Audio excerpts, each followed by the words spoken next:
you explain about alcohol, like the Russia is number one, and they are. The amount of alcohol Russian people drink is just, they are number one. so, so they are not But it fat. keeps them warm, you see. No, but Yeah. it keeps them warm, you see. And as the book explains, so alcohol is not a a natural human food either. We break it down. Obviously, it has calories in it. We break it down, and it does produce. As we're breaking it down, it just actually gets metabolized, and we do use it for heat. So you find a lot of these countries that have start freezing winters have things like vodka as Yes, that's you're absolutely right. Scotland's freezing. Scotland's the invented whiskey. So these things keep you warm. And when you look at the obesity league tables, like which nations are the fattest, and you look at the Gulf states, so UAE, Saudi Arabia, Qatar. Yes, you explain about Saudi Arabia, about obesity. They don't drink. They don't drink alcohol. Yeah. Whereas the ones that drink a lot, like Eastern Europe and Russia, they don't have a big obesity problem, despite. I did the video about alcohol. I read the book, the one you talk about. Drinking Man's Diet. So basically it's where this was like a fad diet from the 1960s. So men would, or anyone actually, would change carbohydrates for alcohol and get their energy from there. And obviously their insulin levels decreased because carbohydrates cause high insulin levels. And they lost weight by exchanging carbohydrates for alcohol. So you're saying that drinking vodka will not make me put on weight? Although I don't drink vodka. I mean, the UK people drink, I think hundreds of kilocalories of alcohol per week. Again, if you calculate it, and the Daily Mail and various different newspapers do these calculations, or if you drink like 2 glasses of wine a week, you're going to put on this much weight in a year. It's rubbish. It doesn't happen like that. Yes, yeah. Alcohol is not a direct risk for. But then, if you look at beer have calories, plus beer have estrogen.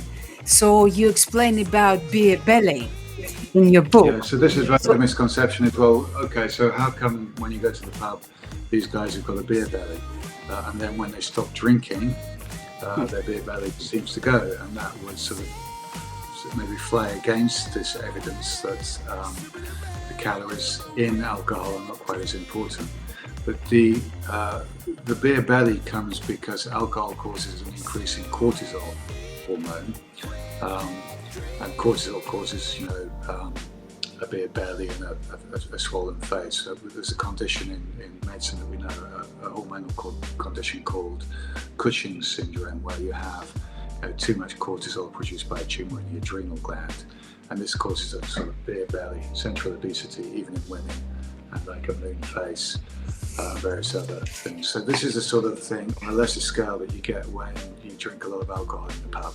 You get an increase in cortisol, you get a Cushingoid appearance, a little bit like that disease, and then when you stop drinking alcohol, cortisol goes back to normal, and your beer belly tends to go away. Yeah, I think people will find it very useful to read that paragraph when you talk about beer belly and alcohol. People sort of, when they go on these extreme diets, it's like, oh, I can't have a glass of wine. It's like their quality of life is. But then you can find the low-calorie wine. In the UK, they would drink beer and wine, but then Russian people drink vodka. My dad, he's 68 years old, but he drinks vodka every day, 2 shots with the dinner, all his life. He always say it's help with digestions and kill all the parasites, which is it doesn't, but he believes it does. But I saw his blood test. He lives in a farm. He raised his own chicken and cows, and he got his own mini farm. I used to grow up in a farm, so he still carry on. His blood test looks better than any 30-year-old. So he's just eating natural foods. So he's probably not poisoning himself with a load of vegetable oil, and he's eating just natural foods, keeping active because he's on a farm, drinking a little bit of alcohol, which he's drunk all his life. So, I mean, if you're a chronic, low-grade drinker, I mean, he's not drinking half a bottle of vodka a day, I'm sure. but maybe almost that. His body is used to that, and it produces the hormones that can metabolize it and processed by his body, and combined with really good eating and just an active lifestyle, his blood tests are fantastic. You're saying that people should not diet; they should get to their natural weight set point, like where they are. But then, what if your natural weight? If I let myself kind of go to get to my natural weight set point, I would be about 14 stone, which is I was. Yeah, no, I don't say that. So no, this explains if you were 14 stone, okay, and you wanted to get to your current weight, I would say, well, don't go on a low-calorie diet. Do what you're doing. So you may be 14 stone because you're eating a lot of refined carbohydrates and sugar, and therefore your insulin level is high. And insulin causes obesity. It's not particularly the calories directly. Yeah. And as we said, processed foods, vegetable oils, that sort of thing, again, cause high insulin levels and inflammatory processes that cause obesity.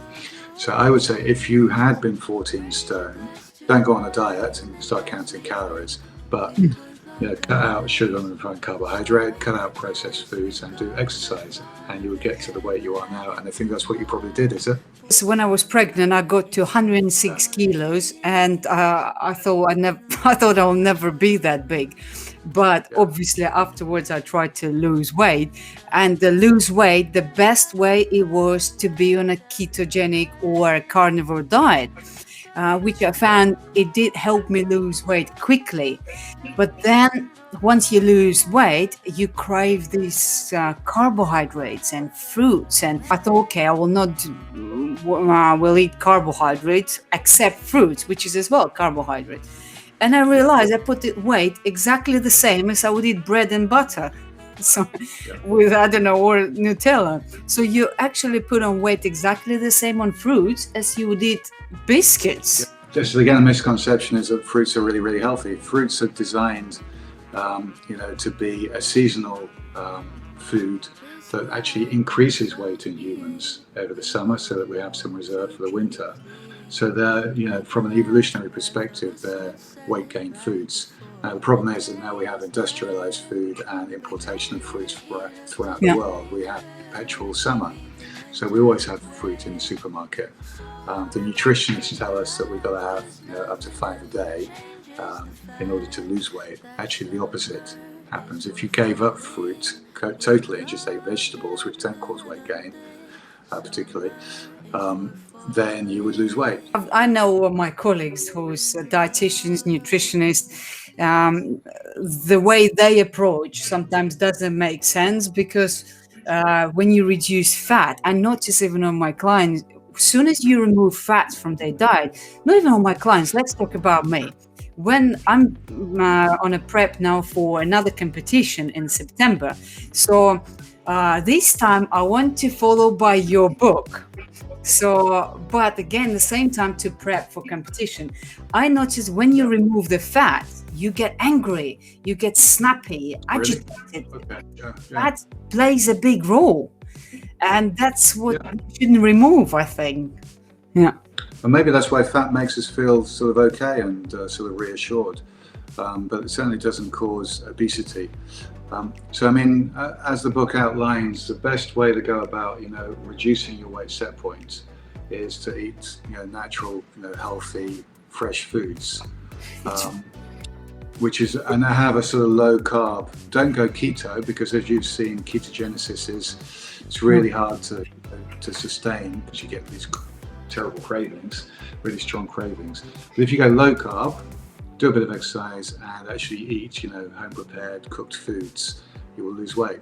The part of the book is that people may be listening to this podcast, and maybe they're a size 14 or 16, and they want to, they want to hear exactly why, when they lose weight, their body, still wants to be a size 16. They'll go down to a size 14 or 12, but they sense that their body wants them to be a size 16. It's trying to drag them back up with appetite and feeling very tired and things like that. And that is because their weight set point is at size 16.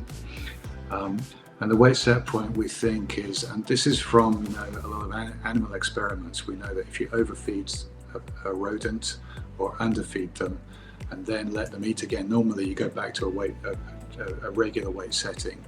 So we all have this sort of, in the hypothalamus of our brain, it directs where it wants our weight to be. We are not in control. Our body, our hypothalamus, our subconscious is in control. And the weight set point is defined by your genes. So it may be that you're just naturally skinny. It doesn't matter what you do, you're never going to put on weight.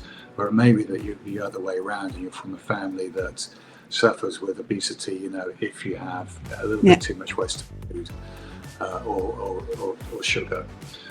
So genetics are really important, and then combine that with a Western diet. So the Western diet is, as we said before, too much sugar and refined carbohydrate. And refined carbohydrate is the same as sugar, and these things increase someone's insulin level. And then this disruption of the omega fatty acids caused by vegetable oils and processed foods and things like that, again causing inflammation and increasing in insulin. And going on to insulin, the reason that insulin is so important is that it disrupts the signal from our fat in our bellies to the hypothalamus in our brain, and that signal acts like it's called the leptin signal. So it's caused by a hormone called leptin, which comes from your fat cells and goes to your brain and tells the brain how much fat you've got on board, so how much energy storage you have. If you have too much insulin, it starts to block that signal of leptin, so the brain can't see how much fat you've got on board. And I think the analogy in the book was like if you're driving along the motorway and you see that your petrol meter is on 0, it's on the red, you start panicking.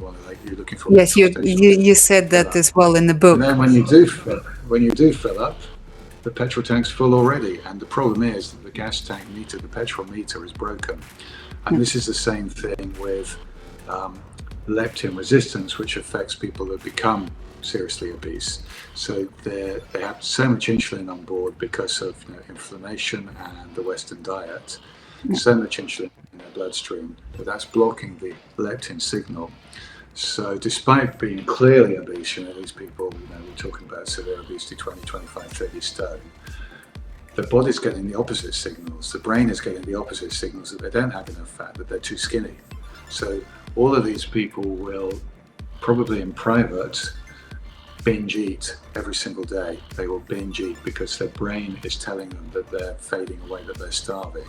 The signals they're getting is that the brain can't see any leptin. It's been totally blocked by both inflammation and insulin, which is why ketogenic diets really work and really work fast, because you reduce the insulin because you're not eating any carbohydrates.